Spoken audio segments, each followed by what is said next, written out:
Weekend kicks off with pro football today at 10 a.m. And you know SportsGrid will have you covered the entire way. Join in-game live during the Chargers and Texans matchup at 4 p.m. for in-game betting opportunities. And right after, the Steelers and Ravens continue their historical division rivalry. Taking a look at some in-game betting opportunities in terms of the prop market. Don't miss a second, only on SportsGrid. It's going to be copy-paste. Looks up, not good. Win total's a tick too low. Knock it right over. Make playoff price tick too juicy. Bang it out. Postseason comes around on a tee. Knock their heads off. I don't think the Steelers organization just makes a move to make a move. They have to have, it's like being in the book. You have to know what you're going to move the line to. Game time decisions. Only on SportsGrid. Statement from Giants president John Mara. Joe Shane and Brian Daboll will continue in their respective roles with the organization. As disappointing as the results of the season have been, Steve Tisch and I remain confident in the process that Joe and Brian have implemented. The Giants, an absolute train wreck, and I love it. The early line. Only on SportsGrid. Just 3 games left in this historic college football season. Thursday, Notre Dame. Notre Dame is definitely one of the top teams in the nation. Clash with Penn State. Friday, Ohio State looks to slow down the Horns, with the Buckeyes favored to top Texas. You know what I see? 2 similar plays. Jackpot. Cherry. I'm nimble for a big man. Follow along for every play and every bet with in-game live game day only on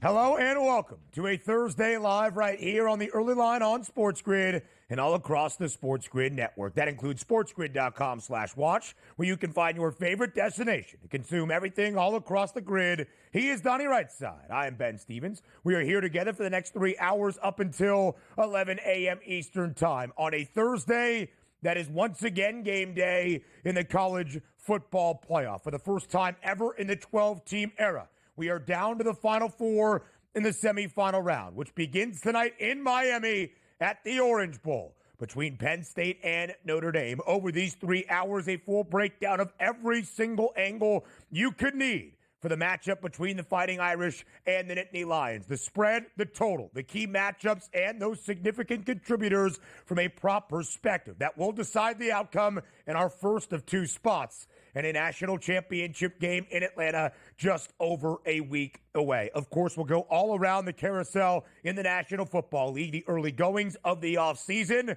and the postseason on the horizon, now just 2 days away in the National Football League. We'll play our favorite game, buy or sell in hour number 2, around the association. More key matchups in the NBA and in college hoops. DRS, what more could you want here on a Thursday up until 11 a.m.? Yeah, we're ready for Super Wildcard Weekend. Already fired on a couple angles this weekend. Good games across the board. Not many weather conditions you have to worry about, which is fantastic because that means we probably should get some good football games. And also, talking about good football games, we're getting one tonight between 2 blue bloods in the Penn State Nittany Lions and the Notre Dame Fighting Irish. And also keep in mind, 2 big injuries you're going to want to keep an eye on, which we'll preview today. Yeah. Love on one side as a running back for Notre Dame. We'll see how much carries he gets. And also, Abdul Carter, one of the best defensive players in the draft coming up here. He's a game-time decision. Those 2 players, key cogs on both of those teams. Great point, DRS. It really is a key component, especially for a Penn State defense that has been locked down throughout their opening 2 games in the CFP against the Notre Dame rushing attack that has and can be lethal. That, to me, is the key matchup tonight at the Orange Bowl. Plenty more breakdowns just like that in just a little bit. But let's start with the headlines from the sports landscape on a Wednesday night. And, Donnie, we've been talking a lot of finals previews the last couple of weeks around the association. Last night, though, it was truly that in Cleveland between the two best teams in the NBA. The only two teams that have hit the 30-win benchmark so far this year. The NBA's best in the Cleveland Cavaliers. The Western Conference's best in the Oklahoma City Thunder. OKC riding a 15-game regular season win streak. The Cavaliers on their own 10-game win streak. The first time we had ever seen that kind of matchup in the history of the NBA. And what a second half it was. Specifically the third quarter, that featured 84 combined points between these two teams as they went back and forth all night long in the land. But the Cavaliers come away with a dub, outlasting OKC 129-122 in a game, DRS, that you see the question, finals preview. Lived up to that billing, and if we do see it come the postseason in the NBA, we will be oh so lucky. Superstars played, and superstars played well. At least some of those. Like, if you're going to look at a basketball game and say, you know what, coming into it, I told you yesterday I was going to take the 2.5 points with the OKC Thunder. Yep. And then if you would have told me Donovan Mitchell's going to play 35 minutes, Ben, and go 3 for 16 from the floor, that's an easy victory for OKC. But that's a deep team on the Cleveland Cavaliers, which included Ty Jerome and Max Strus off the bench, 17 and 15 here to help propel them. This was a 1-point game entering into the fourth quarter. The better team in the fourth quarter, it was the Cavaliers, who improved to 32-4 on the season. That's pretty good. It's a great point, DRS. 7 players last night for Cleveland scoring in double figures because Shai Gilgeous-Alexander does what he always does. SGA dropping near 30 points, 31 last night. Cleveland covers as a 2.5-point home favorite. A total of 230.5 because of that electric start to the second half does go over. A bunch of marquee matchups in an 8-game NBA slate last night on a Wednesday, including in Milwaukee, where Dame and Giannis lead the Bucks to a victory over Wemby and his Spurs. Milwaukee victorious by double digits at home, 121-105. The Bucks do cover as that 5-point home favorite, and Milwaukee playing a lot better basketball now than they did in the opening month of this season. Yeah, rounding in the form, getting your players healthy at the right time, that matters here as you start to talk about January, February, and then the March into the playoffs. But if you're looking at Victor Wembanyama, 33 points, only 10 shots from the field, and something I'll never understand from a guy that tall, no free throws attempted in that basketball game. That's absolutely insane to talk about, but it is what it is at that point. Learning curve is still there, right around 500, they'll be fine. But last night, the Bucks, certainly the better team. DRS, what did you see? 33 points for Wemby. Guy had 10 No, 33. I mean, 33 minutes, I meant to say. But, but didn't even get to the free throw line. Yeah, crazy. Yeah. I get that. I do understand. Giannis just a couple of dimes away from a triple-double. Speaking of the free throw line, the Greek Freak only 3 of 7. But a big win for the Bucks at home, again, covering as that 5-point favorite. Plenty more reactions around the NBA and what last night's matchups mean for that MVP and title race. But to college hoops we go. Be wary always of the unranked home favorite, even if it's by just 1.5 points against a ranked team, as Villanova on the main line beats number 9 UConn in a Big East battle. Nova now 4-1 in conference action. You see the decisive play at the end. Alex Karaban for the Huskies looked like he was blocked in the final 20 seconds of regulation with UConn down by just a point. They ruled it a foul. But ball do not lie. Karaban misses not one, but both of his free throws as Villanova holds on for the biggest win Kyle Neptune has had as the head coach of the Cats. It's usually like, hey, repetition, act like you've been there before at the free throw line. The problem is UConn wasn't at the free throw line all night. It felt like they had 2 free throws attempted before Karaban actually went to the free throw line at the end of that game. You're telling me a Big East game at 68-66, which you would have thought 17 players fouled out because it was a rock fight? Not the case there. That's some impressive defense for Villanova to play aggressive and not foul, then fouling at the worst time and getting away with it. Big time win for Nova, who did have its trials and tribulations over the first couple weeks of the season. Now 4-1 in Big East Conference play. Year number 3 for Kyle Neptune and DRS. After a 3-4 start, Villanova has won 8 of its last 9. Elsewhere, more thrillers in college basketball. Top 20 tilt in the SEC. That's basically going to be a nightly occurrence. In Texas A&M, on the road in Norman, down by as many as 18 early in the second half, rallies all the way to beat OU 80-78. The Aggies winning outright as a 2.5-point road underdog. Yeah, you got to close out on your home court here. You have a chance to go back to 1-1 and even up your side here in the SEC. They dropped to 0-2, but A&M with a big-time comeback victory on the road. Now 2-0 in SEC play. The NFL announcing a few things yesterday, including any potential contingencies as the wildfires in Los Angeles continue to rage on for the Monday night wild card game between the Rams and the Vikings. If necessary, the game will be moved to Arizona. Yes, and also it makes sense, too. Keep in mind, like, well, why, guys? It's a dome stadium. That's an open-air dome stadium. And if you're going to have a lot of wildfires around, if you've ever been around one, boy, it smells like a campfire for days and days and days after that. That's something to keep an eye on, too. Air quality is terrible. The logistics are a nightmare. Again, we send our thoughts and our loves to everybody affected by what is going on in the greater L.A. area. Dr. Donnie was correct. Jalen Hurts back at practice at a concussion protocol yesterday. Oh, we got some gamesmanship. One quarterback saying on the opposite side he hopes to play Sunday. The other one being a little bit timid at practice, but Lane Johnson saying he looks sharp here. Don't worry. It's going to be a good game in Philadelphia with two healthy starting quarterbacks. We've got so much to discuss around the NFL, including Bill Belichick, North Carolina's head coach. We'll do that later in the opening hour around the association next.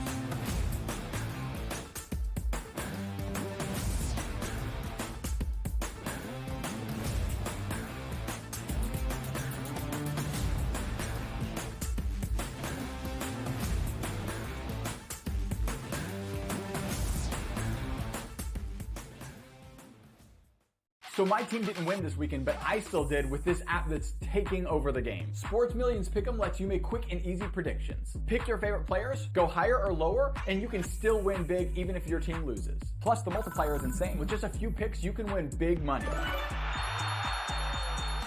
So get on it. They've got a welcome bonus to help you start off your winning streak.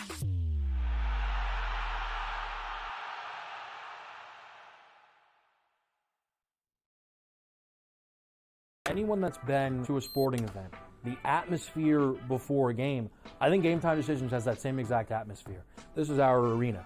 This is what we do. There is going to be an energy to Game Time Decisions that you will feel night in and night out. The excitement you get when you lock your bets in, when you're figuring out what you want to do, we can zone in on the biggest games each night. I want this to be the place that people come to before the game starts so they feel as ready as possible to lock in their cards. We are going to hit every single one of those markets that you need to know about. We're going to go through every single thing, and I've got a great team behind me that's going to help me get the job done. There is not going to be a better place, I promise you, than Game Time Decisions to get that new information, react to it, and be able to then bet accordingly. We will have everything at our disposal, and we will use that to our advantage. I'm Kevin Walsh. Tune into Game Time Decisions from 6 to 8 p.m. Eastern on SportsGrid. Your gut says Miami is going to win, and you should take the over. Your gut also said your NFT selfies would only go up in value. They didn't. But your head is on SportsGrid and knows the QB is in concussion protocol. The backup has a 45 QBR against the zone coverage. The New York D has the most sacks in the league. So yeah, trust your head. It's smarter to be on SportsGrid.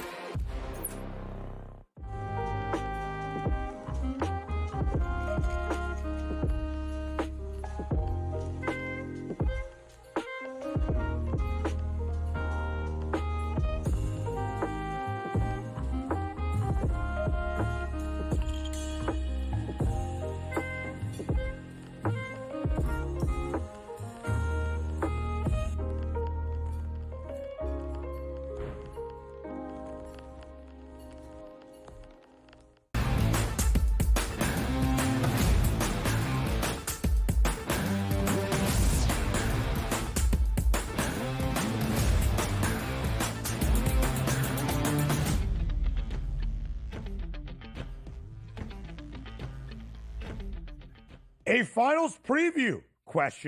Last night in Cleveland between the Cavaliers and the Oklahoma City Thunder, the only two NBA teams so far this season that have already reached the 30-win benchmark. Entering last night, OKC 30-5 straight up, the regular season mark. On the other side, the Cavaliers 31-4, the two best teams in the association, with some more history at stake.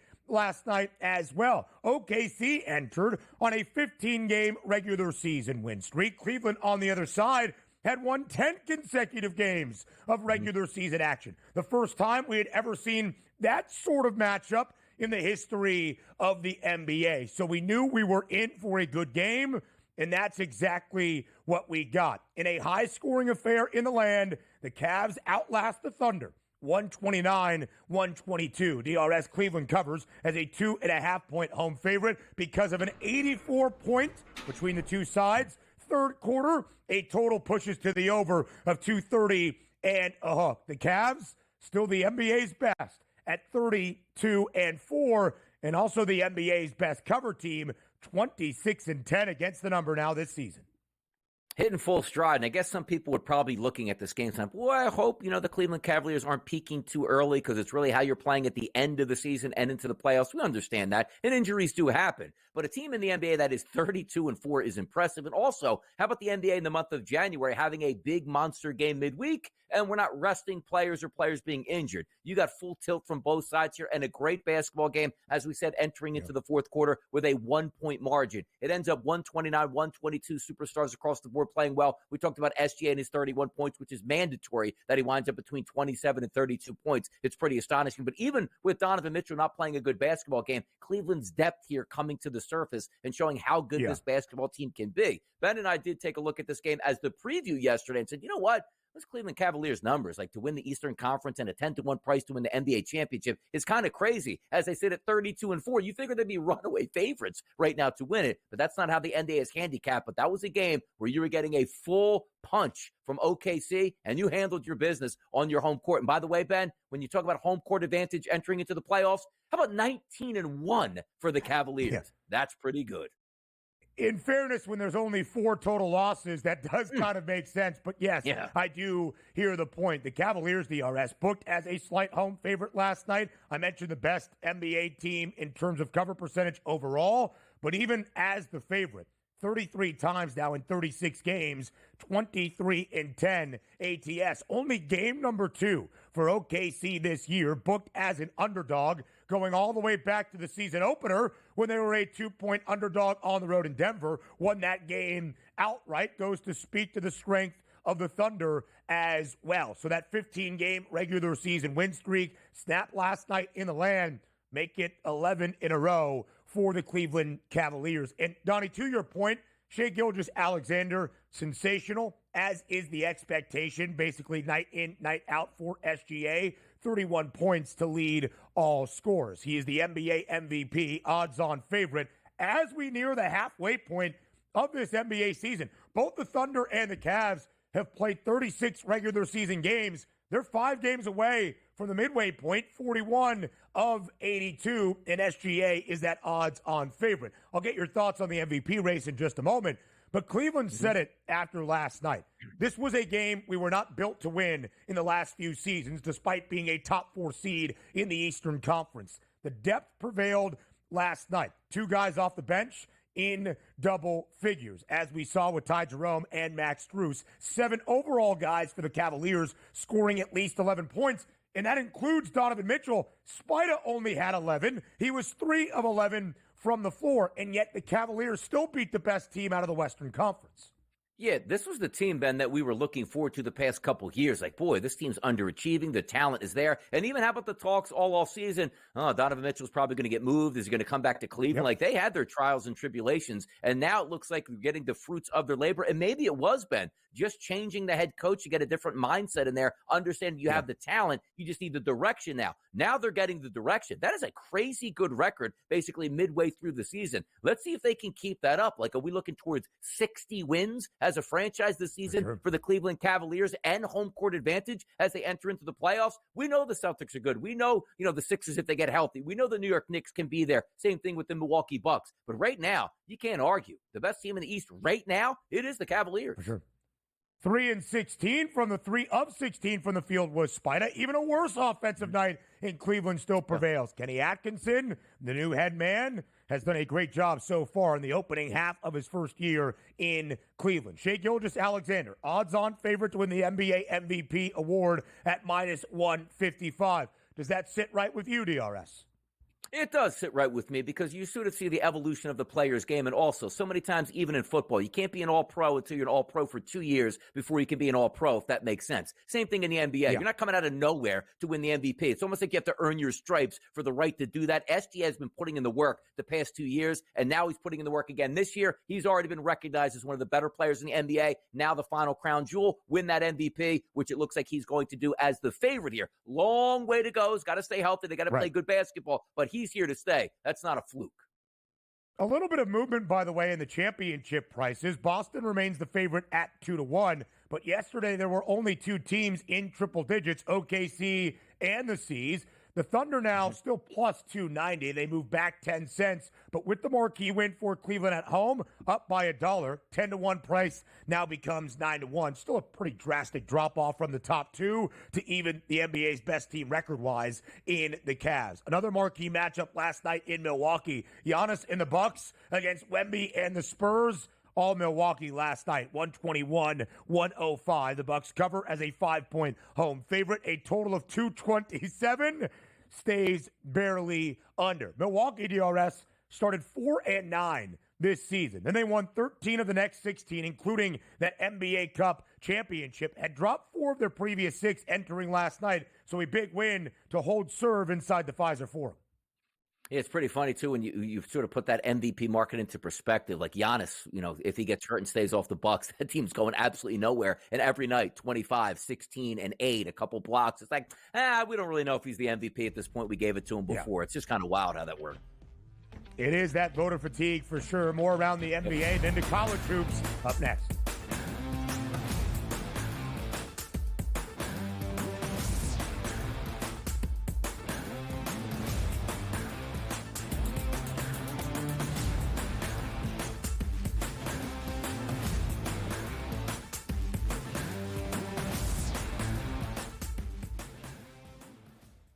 Just 3 games left in this historic college football season. Thursday, Notre Dame. Notre Dame is definitely one of the top teams in the nation. Clash with Penn State. Friday, Ohio State looks to slow down the Horns, with the Buckeyes favored to top Texas. You know what I see? 2 similar plays? Jackpot, cherry. I'm nimble for a big man. Follow along for every play and every bet with in-game live game day, only on SportsGrid. It's going to be copy-paste. Looks up, not good. Win total's a tick too low. Knock it right over. Make playoff price tick too juicy. Bang it out. Postseason comes around on a tee. Knock their heads off. I don't think the Steelers organization just makes a move to make a move. They have to have, it's like being in the book. You have to know what you're going to move the line to. Game time decisions. Only on SportsGrid. Louis Riddick has interviewed for every job in North America. And I'm not just talking football. I'm talking about every business in North America of any kind whatsoever. Tire companies, grocery store CEOs, shopping malls, insurance companies. What job hasn't Louis Riddick interviewed for? Pharrell Coast to Coast.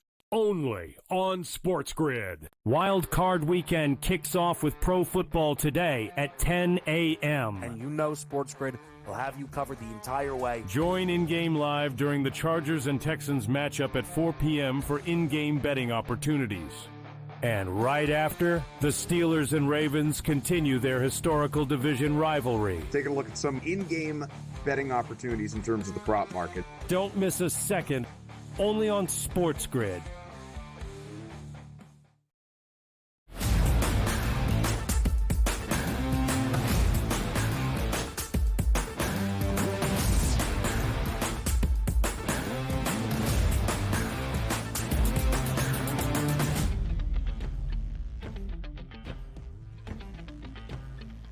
More around the association than the college basketball as the conference slates around the country truly on full display in the opening few weeks of this new year. DRS, we talked about the Bucks beating the Spurs last night at home. San Antonio now a game below 500 overall, a game below 500, if you will, in terms of their cover percentage as an underdog. 11-12 against the spread. For Milwaukee this year, the Bucks got off to a porous start. Questions about Doc Rivers, if it would work between Dame and Giannis. A 4-9 beginning that really, because of the NBA Cup and the in-season competition, spurred a turnaround. Milwaukee won the NBA Cup title. They won 13 of their next 16 after that 4-9 beginning to the season. Had dropped 4 of their last 6 entering last night, but a big victory at home. Milwaukee not great as a favorite covering numbers this year, but after last night's 16-point win, covering is a 5-point home favorite, 11-15-1 against the spread.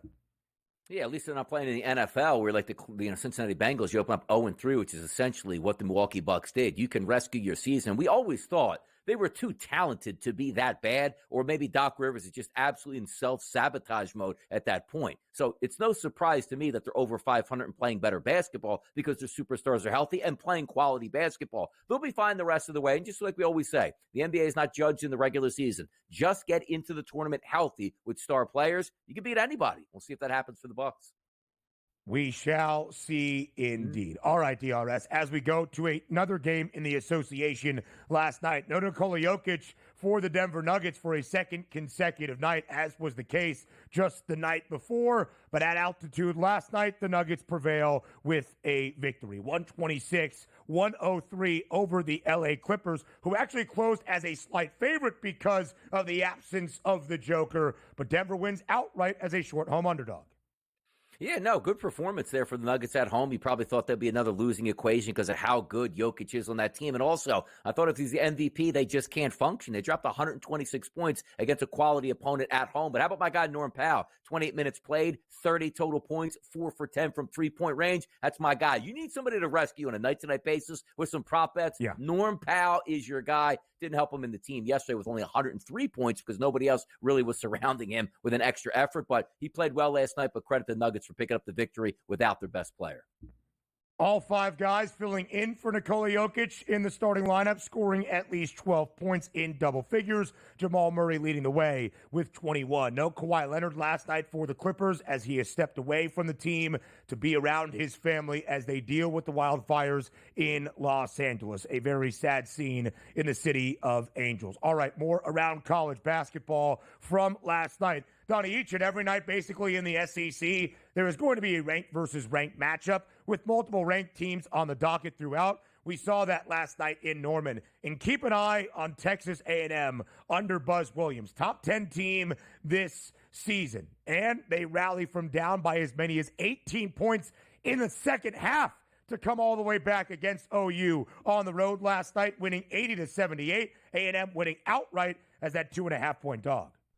Yeah, by the way, shout out the SEC in college basketball because like a couple decades ago, let's just go back 15 years, like the SEC wasn't a power per se. Now looking at one of the best basketball conferences in the country, we always thought about, the ACC is always going to be there. Now they're a little bit down, but you do love it because the Big 12 and the SEC really ramping up over the past 15 years makes college basketball a better sport where it used to be like, who's going to make it? Well, maybe Kentucky gets in there. That is a great conference night to night like we used to see with the ACC and the Big East here. I love it. You know, I was a big person to kind of push back on the idea that the SEC deserves just the benefit of the doubt into credit for a 17-year run for Nick Saban of why the conference is so good and, of course, winning a ton of national championships in football. You want to make the argument in basketball, though, this season, I don't think we really have a leg to stand on. And DRS, we expect home floor advantage to be a huge thing throughout every conference schedule all around the country.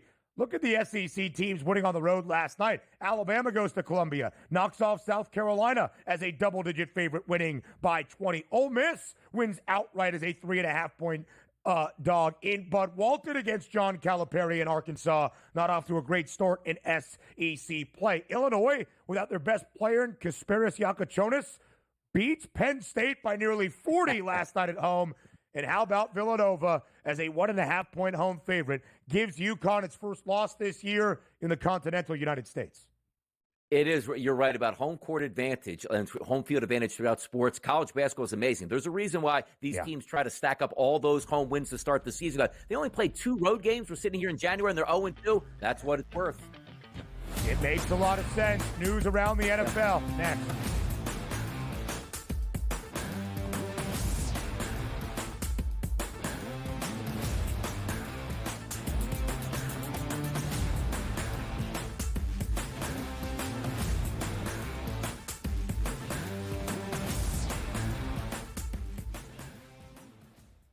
Wild Card Weekend kicks off with Pro Football Today at 10 a.m. And you know SportsGrid will have you covered the entire way. Join in-game live during the Chargers and Texans matchup at 4 p.m. for in-game betting opportunities. And right after, the Steelers and Ravens continue their historical division rivalry. Taking a look at some in-game betting opportunities in terms of the prop market. Don't miss a second, only on SportsGrid. The Bostonian versus the Book. I remember one time, I don't know if Kenny will remember this, I said put 100 on, I think I left it on a text. Put 100 on this horse that won, and then Kenny called me back later and goes, "Hey, I never got the text." And I'm like, no. Oh yeah. Remember that, Kenny? I would never stiff anybody. When he texted me as they're loading into the gate, maybe, like, it's too late. The Bostonian versus the Book. Statement from Giants president John Mara. Joe Shane and Brian Daboll will continue in their respective roles with the organization. As disappointing as the results of the season have been, Steve Tisch and I remain confident in the process that Joe and Brian have implemented. The Giants, an absolute train wreck, and I love it. The Early Line. Only on SportsGrid. Just 3 games left in this historic college football season. Thursday, Notre Dame. Notre Dame is definitely one of the top teams in the nation. Clash with Penn State. Friday, Ohio State looks to slow down the Horns, with the Buckeyes favored to top Texas. You know what I see? 2 similar plays. Jackpot, cherry. Remember for a big man. Follow along for every play and every bet with in-game live game day, only on SportsGrid.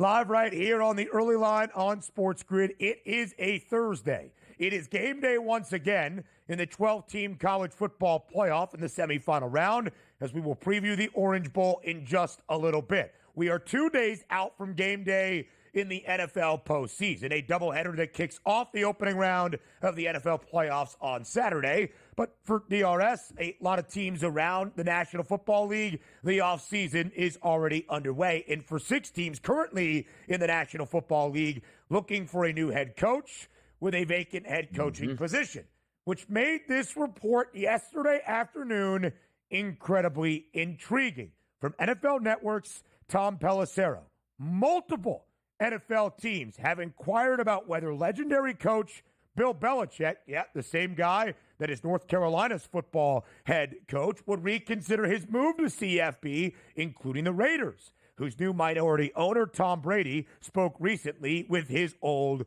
coach, per league sources. DRS, when you saw that tweet around noon Eastern time yesterday afternoon, you had just logged off the money line. I had just started things on Football Full Circle. We were done together on the Early Line. So you're sitting there, you see that. What's your first thought? I'm just puzzled by everything going around Bill Belichick. I was shocked he actually didn't get a job last year, but you figured he would just sit it out. There's going to be 6, 7, 8 coaching jobs opening. People are going to beat down the doors, just like they give for, hey, Vrabel's not a hot candidate last year. Now he's a super hot candidate. You knew this was coming around. And also, is he just in a position that goes, you know what, I'm older now. Like, let me be a dad. My son, I want to get his foot in the door. I can guarantee I'll get this job at Carolina. I'll dip out after a year or 2. My son's going to get that job, because that looks like what it is at this point right now to me, to be honest. Because why would he go to North Carolina knowing that multiple head coaching jobs could be his in the next year that he could resurrect and get back in the NFL game, which he wanted to do, and then take a job at Carolina with some mysterious $10 million buyout, goes to $1 million. So I'll get this job. I'll get him going on the right track. I'll hand it off to my son. Then I'll dip back to the NFL the next year. But here's what I do want to happen here. I would love to see this. I would love to see the full court press by, let's just say, the Raiders and Tom Brady and him leave Carolina. And we can all laugh at North Carolina going like, man, we just got worked over. Only to see North Carolina go, okay, that was real funny. Now your entire staff is fired, including your son, and we're back on the men looking for another head coach. This just has stink written all over it because Belichick's going to be a 5-year guy and just retire at Carolina. That's not happening. So it was the ulterior motive, like, you know what? Let me exert my influence to get my son a job and dip out and just see him take over. Was that really what it was all about? Seems like it. So many angles to break this down from the NFL perspective. Would any of the 6 organizations looking for a new head man even want Bill Belichick? Is that why he had to go the college route to begin with? Because the opportunity around the National Football League not actually all that available for a guy that needs full control, it would seem, based on his track record of a franchise. What would it mean for North Carolina? What would it mean for his son, Steve Belichick, and the staff in Chapel Hill? All of that in just a moment. But, Donnie, this story lost a little bit of luster. I was really excited to break it down with you as that report came out yesterday afternoon on this Thursday. After this report from the Athletic's Diana Rossini, only of The Athletic, Bill Belichick has no plans to return to the NFL. Per sources, I'm told his sole focus is on coaching and recruiting for North Carolina as he continues building the Tar Heels' future. He's recruiting today in New Jersey. They did get a UConn transfer, a big-time defensive lineman, to make his way to Chapel Hill, and a commitment in the last 24 hours. So that's good news. We saw Belichick out on the road with his son and new defensive coordinator Steve earlier this week as well. But, Donnie, before we even talk about the plausibility of either of these reports, if any of the head coaching vacancies would even want Bill, what it might mean for his reputation, UNC, all of that, my number one question to this reporting right here, right now, is why? Who does it benefit? The NFL teams that are inquiring about Bill Belichick, Belichick and his representation to try to build some luster back for his coaching acumen in resume? And why now? We already had 3 head coaching vacancies throughout the regular season. You had a pretty good idea of not if, but when, or not when, but if some jobs were going to open up. And Belichick, with all of his ties to the National Football League, certainly is in those circles where he could at least inquire to see if there was a chance an organization like the Raiders would move on at some point this offseason, or the Jaguars would fire Doug Peterson. So who does this benefit? Either the Pelissero report or even the contradiction from Rossini. Frankly, I don't think it's a good look on either side, and I don't understand the timeline of this reporting. No, we're here also with Diana Rossini. Imagine if she came back and said, hey, just talk to Bill Belichick. He can't wait to get out of Carolina. He is open for business in the NFL. Of course it's going to say that doesn't want to go anywhere because nobody would go there as a recruit, even though other schools are actively doing that, saying he ain't going to be there for more than 2 years. Why would you go? That is an uphill hurdle. But also understand this. Whose fault is this? It's Bill Belichick's and it's Carolina. You say, well, why would that be? You know what he should have done? I want $100 million buyout over the next 4 years if I leave this institution. I want you to be able to bankrupt me. That shows how much I want to be the head coach at North Carolina. But you know what he did? Well, if I have cold feet here, I want to make sure that I'm in it at least for 1 year. So put that at $10 million. But the minute we get to the summer, it's $1 million, meaning I can leave at any time I want if I want to do that. Again, a strong buyout would have had nobody asking questions going like, he's got an ironclad, basically, prenup here. He can't get out of this for 3 years, so stop calling. Why are NFL teams calling? Because they know he eventually wants to be an NFL coach again, which is why it's a $1 million buyout next summer. That's ridiculous. He brought it on himself, and it's right to ask these questions. Hey, Bill, do you want to go back to the NFL? No, I don't. Hey, Bill, why do you have a $1 million buyout that drops by $9 million in just a couple months? Because you want to go back to the NFL? Ask that question here. That's what doesn't make sense. And so that's a key component of this because last month, now just a few weeks ago, when Bill Belichick was introduced in his opening press conference in Chapel Hill, he was asked those questions. Are you here for a short time? Are you interested in the NFL? What is your plan in place? And of course, Belichick said the right things. I'm committed to Carolina. I wanted to be here. I chose to be here. But after the news conference came the contract details. North Carolina is a public school. You can get that information readily available. And a very intriguing buyout. June 1st, 2025 being that all-important date. And Donnie, it was the end of 2024, and it was still the 2024 college football season and 2025's college football season on the horizon. So I think dates were a little bit confusing at first. People said June 1st, 2025. So that's like 2 summers from now, right? Like after his first season at North Carolina? No, it's before he even were to coach a game for the Tar Heels. June 1st, 2025 is now just in a few months. If Belichick were to leave UNC prior to that date, North Carolina is owed $10 million. After June 1st, it's only $1 million. And I'm not going to say an NFL team is going to wait until June 2nd to hire Bill Belichick, but it is worth noting because it did not give the idea of Bill Belichick is here for the long term, to build Carolina football into a powerhouse. Exactly. And that's why we're all having the issues, and we can see what it is. And understand this, if he never brought his son, where we got a leaked caveat that I'm taking this job so my son has a head coaching job when I leave. Great move by a father. That shows a lot of love for his son. Hey, you know what? Sure. I'm going to exert my influence to make sure you're going to be employed once I'm done with football, as opposed to just picking up the phone. It's crazy. So we have all that incentive to say, why does he want this job? And you say, well, he's a good dad, wants to place his son. And then once he leaves in a year and a half, he'll go right back to the NFL. But I do think it's funny that if he just would have not taken the job at Carolina, like, as I said, like there's, let's just say 6 to 7 jobs open. You're going to hear a lot of names like, who is this guy and how did he get this job, where Bill Belichick would have been inserted right back into the NFL? It's interesting that he went this route, but it's great for content of why we're talking about saying, like, yeah, he's going to college for 1 year and he'll be back in the pros the next year. So let me ask quickly here, DRS, as we come up on the break. It sounds like you actually put validity into the idea that multiple NFL teams did, in fact, reach out to Bill Belichick. Oh, yeah. Not a question. I mean, we're reaching out to Mike McCarthy when you know he's a lame duck. We're reaching out to coaches that have no business, like, you know, multiple assistant coaches just getting calls. He's, of course, going to get a call. The carousel spins and spins. More around the NFL next.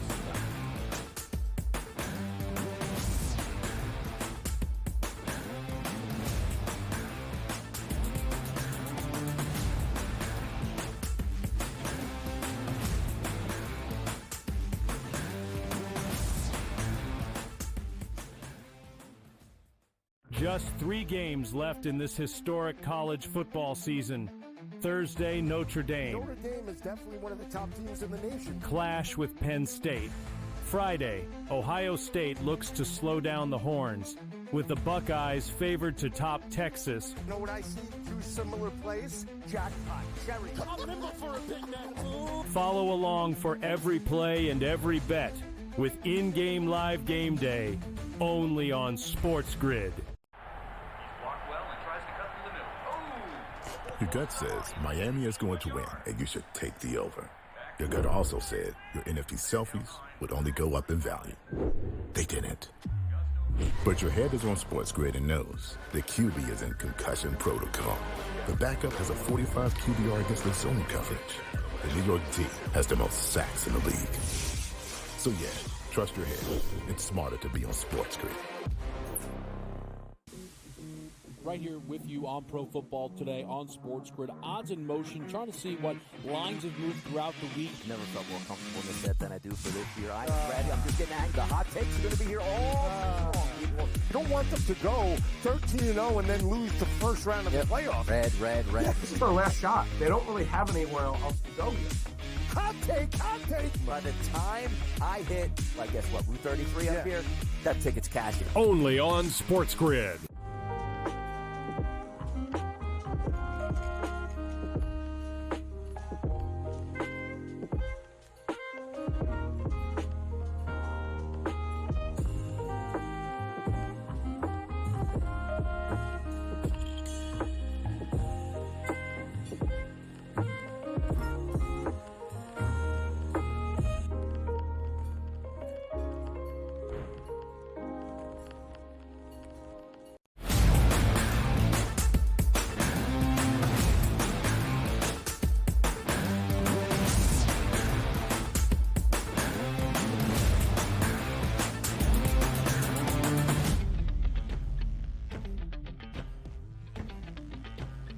The news and notes around the National Football League, some coaching carousel, some off-season reports, and, of course, as we get ready for the start of the NFL playoffs just 2 days out from now on a Saturday with a doubleheader. We got to get you everything you need. And for those teams, DRS, playing on a normal Sunday slate, Wednesday is the opening day of practice.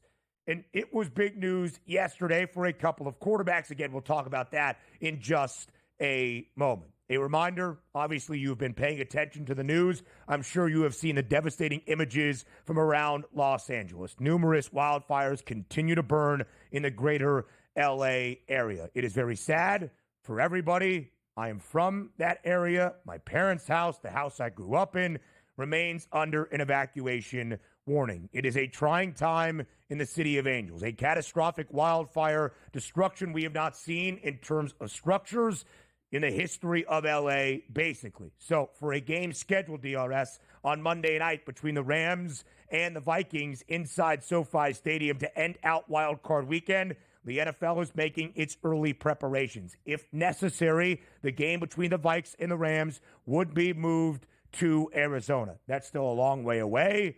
I really, really fear if this game needs to be moved because of what that means for the catastrophic and tragic destruction that would still be continuing around LA and the logistical nightmare that would create. I hope it does not have to be moved, but a contingency plan has been put in place by the NFL. Had to be done, and it's a smart move by the NFL because, as we say, the games must go on. They're not going to delay an NFL game, a playoff game, a week because that would mess up the structure. As callous as that sounds, it's just the way it works. So moving to Arizona or Vegas, which I thought would be a viable option, they're going to look to do that. And understand this, because we're not calling for, well, yeah, Inglewood's going to be on fire and the stadium's going to burn down. That's why they can't play it there. You're talking about everything around it, the resources, the fire department, the police department, public resources, which are all spent fighting this fire, which usually on a game day in Los Angeles would have to be diverted to another place that's going to get 75 to 80,000 people. And also understand this, as we brought up to start the show, it's not a dome. It's like, hey, we'll just filter the air. It's an open-ended stadium, which means days and days, maybe weeks after this fire is done burning and still smoldering, the smell in the air is enough to choke you where you just can't play that football game or bring fans into the stadium to do that. So right now, oddsman I like to be, is it 50-50 they move? But it's good to see a viable option. If there's anything hanging around where it's even a question, the game needs to be moved just for the safety of the team, the players, and the fans alike at this point, and also the public officials. Yeah, absolutely so. And again, to Donnie's point, it's not that the fire is in the line of SoFi Stadium about to burn down where the Rams and the Chargers play. It's not actually all that close to that where these fires are at the moment. It's because of all the logistics of tired first responders that have been battling wildfires to keep people's homes upright to the best they can, and the logistical nightmare traffic would create in an already very congested city in Los Angeles. We hope it does not have to be moved. There is still some time till Monday, but of course the contingency plan is in place. Now to the actual football. Before we do that, though, again, a reminder, we send all of our love, our thoughts to everybody affected by this tragedy, by the wildfires in the LA area, as we are on Spectrum Sportsnet LA, so our hearts are with all of you. Back to the football in the news for the postseason and the guys available to play in games. Dr. Donnie is always on it. Soon we're going to have to give him like a fake MD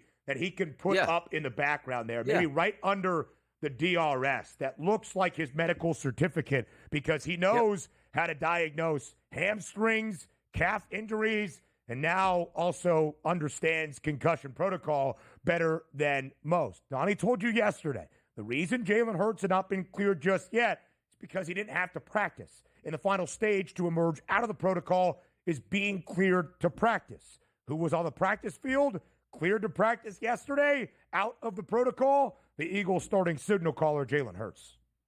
Yep, back in good form here, getting a couple weeks off and slow playing it. And thank goodness that the Eagles had a chance in Week 18 where they'd have to rush him back and force him on the football field or force him back to that game against Washington. They took the approach where we're going to be patient and see what works. And from all intents and purposes at Eagles practice, even according to Lane Johnson, the energy was there. He looked sharp. He's ready to go. You saw the videos, which they allowed the press in there usually for the first 10 or 15 minutes of practice. So underway. Now, granted, you are still theoretically in the concussion protocol. Why? Because they have to monitor you after you get workouts in. But it looks like no worse for the wear last night. Didn't hear any stories this morning that it affected him all that much. And he's been around the football team. It's not as if they brought him back after 2 weeks, like out of a dark room. Hey, is everything okay? Hopefully he can get back out here. He's been progressing through the stages all along. The final hurdle was getting back on the practice field. So it looks like the Philadelphia Eagles, all 11 on offense, going to be there on Sunday. Yeah, no doubt about it, DRS. We asked, would that line move at all for the matchup between the Birds and the Packers if Jalen Hurts was back on the practice field yesterday afternoon? The answer that Dr. Donnie also told you, no, that was the expected line with Hurts in the lineup. It is still a 4.5-point number in favor of Philly at home. But quarterback questions, I guess, on the other side of the matchup. Jordan Love exited the regular season finale in the opening half with a right elbow contusion. He has said he should be good to go, but yesterday used the word, quote, hopeful he'll play on Sunday. Donnie, is Jordan Love going to be out there for Green Bay? Yeah, he is going to be out there, but he used to be back in the day, like even like Brett Favre would snap his thumb in half and be like, what's the issue? I'm definitely playing this week. It's interesting that a quarterback is now saying, like, I don't know if I'm going to play, knowing he's going to play. Typically, you hide every single injury and be like, I can't feel my arm right now. And you go, what are you kidding me? I'm going to go out there and throw for 350 yards this week, and my arm feels fantastic. The gamesmanship between these two teams is hilarious, but the best part is nobody's buying any of it right now. We know they're both going to show up on Sunday. We expect a good football game out of both of them. Yes, we certainly do. Still a 4.5-point spread. The market has not moved. The total stands at 45 and a hook. Dr. Donnie also becomes forecaster, Donnie. DRS, how far are you from the link, from Lincoln Financial Field? I'm farther than I was before. I would say right now, if I got in my car, it's probably a good half hour. All right, but still pretty close to where the action is going to take place in Philadelphia. Super cold this week in the East Coast, but DRS, what's the weather looking like for Sunday? 36 degrees, no wind, no rain. Let's get it on, people. Don't worry about your prop bets going under because there's bad weather. It's going to be as good as you can get in January in South Philadelphia. We'll talk more NFL headlines and a new market opening up next.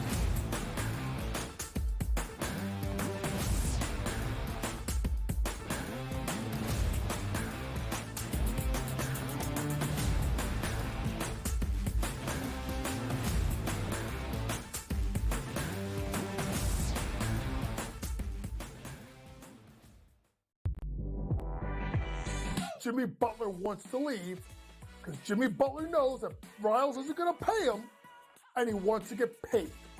Simply put, if they would have given Jimmy Butler this contract extension in the summer when he asked, this wouldn't be happening. But Riles did it, and Riles wanted him to play. So now he's disgruntled because he wants out. Betting above the rim, only on SportsGrid. The Bostonian versus the Book. I remember one time, I don't know if Kenny will remember this. I said put 100 on, I think I left it on a text. Put 100 on this horse that won, and then Kenny called me back later and goes, hey, I never got the text. And I'm like, no. Oh, yeah. Remember that, Kenny? I would never stiff anybody. He texted me as they're loading into the gate, maybe. Like, it's too late. The Bostonian versus the Book. Statement from Giants president John Mara. Joe Shane and Brian Daboll will continue in their respective roles with the organization. As disappointing as the results of the season have been, Steve Tisch and I remain confident in the process that Joe and Brian have implemented. The Giants, an absolute train wreck, and I love it. The Early Line, only on SportsGrid. Just 3 games left in this historic college football season. Thursday, Notre Dame. Notre Dame is definitely one of the top teams in the nation. Clash with Penn State.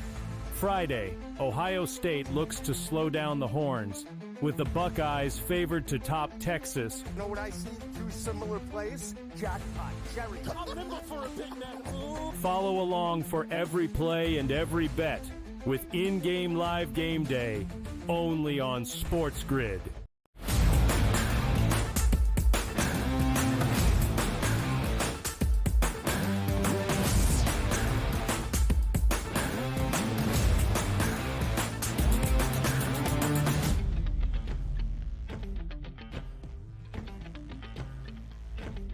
So the news and notes from a quarterback perspective for the start of the NFL postseason, but for teams already in the offseason, it's putting the plans in place for their franchise's future. And that might be the face of the franchise at the quarterback spot. Year number 3 for Brock Purdy now in the books. He is eligible to receive a contract extension. What a discount the 49ers have gotten Purdy at the first 3 years of his NFL career, as he was Mr. Irrelevant, the final pick of the 2022 NFL Draft, playing on that shorter salary. Well, now it's time to pay the piper. But will San Francisco do so? Some interesting reports, Donnie, at the end of the year. Obviously a disappointing season, a failure of a season by the Bay for San Francisco, about the nerve damage continuously for Brock Purdy after the elbow injury he suffered in the NFC Championship game now over 2 years ago. Here was the general manager for the 49ers organization, John Lynch, about the future for Purdy and his contract moving forward. Well, listen, I think what we know about Brock is that he's our guy. We've got, we have interest in Brock being around here for a long, long time. He's done so much for our organization. He's won big games and had a little tougher task, as we all did this year, with some of the things that happened throughout the course of the year. We just never could string games where we were all together. And through that, he continued to lead. He continued to play at a high level. So we have every interest in him being around. Whether from the financial perspective, DRS, for Purdy, or at times, is he a game manager? Does he really elevate Kyle Shanahan's offensive scheme? Is he just a merchant with a bunch of talented guys all around him? There's been a lot of conversation about Brock Purdy. What did you make of what John Lynch had to say, and what do you ultimately believe San Francisco is going to do with Purdy this offseason and moving forward? I believe what John Lynch is saying, and he has to say that. Brock Purdy's a quality NFL starting quarterback. Nobody's going to deny it. Like, the kid can play football. We understand that. But also, this is a business. And if we're out here believing that Brock Purdy, when you watch Brock Purdy, and maybe it's not right, but it's just my opinion, does that tell you, like, you know what, this guy should reset the market to be the highest paid player in the history of the NFL? No, it does not. And maybe he does get a little bit of, well, he's surrounded by so much talent, a great play caller. That's not his fault. He's finding himself in that spot. Why didn't Trey Lance work out then? Why didn't, guys from the past couple years where they were just running out with losing records at San Francisco in years that they were injured, like the Mullins, right, at quarterback? It's like, come on, that's not going to work. But for my money, you have to be a smart businessman. And if he is unhappy with the contract they're going to present, it's simple to do. Do you remember what the Ravens did? Now, granted, the Ravens were on franchise tags, which isn't going to be in effect this year for Brock Purdy since he's under contract for one more year. But the Ravens basically told him, we will write you whatever check you want as long as it's available for the rest of the NFL.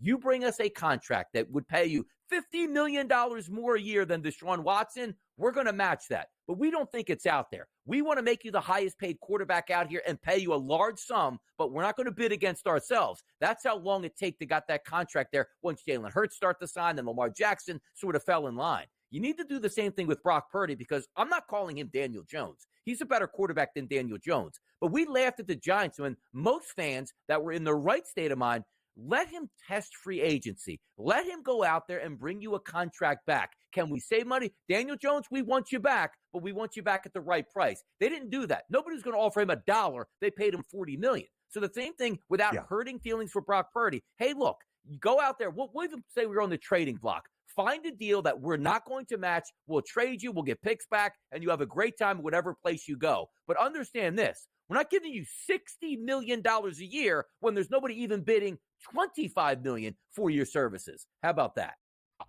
Yeah, it's really interesting, DRS, because we have seen the inflation in the quarterback market. Trevor Lawrence earned a $55 million per year annual average salary that at the time made him the highest paid quarterback in the NFL alongside Joe Burrow and others. And Jordan Love, I believe, included as well. The Dak Prescott reset that, a $60 million deal at the tail end of the offseason, right before the regular season was about to begin. Is Brock Purdy going to get 40 mil, 35 mil? Is he worth $50 million for San Francisco? You're going to have to pay him a lot, which means you can't pay the other guys on your roster nearly as much. There was some conversation. Would they cut Deebo Samuel to ease their financial burden? not to plan accordingly in San Francisco. Maybe Javon Hargrave, one of the better interior defensive linemen in the NFL. A lot to figure out for San Francisco after a disastrous season with a peculiar offseason entering 2025 ahead. We get ready to go all around the National Football League in our favorite game. It is buy or sell when Hour 2 starts next.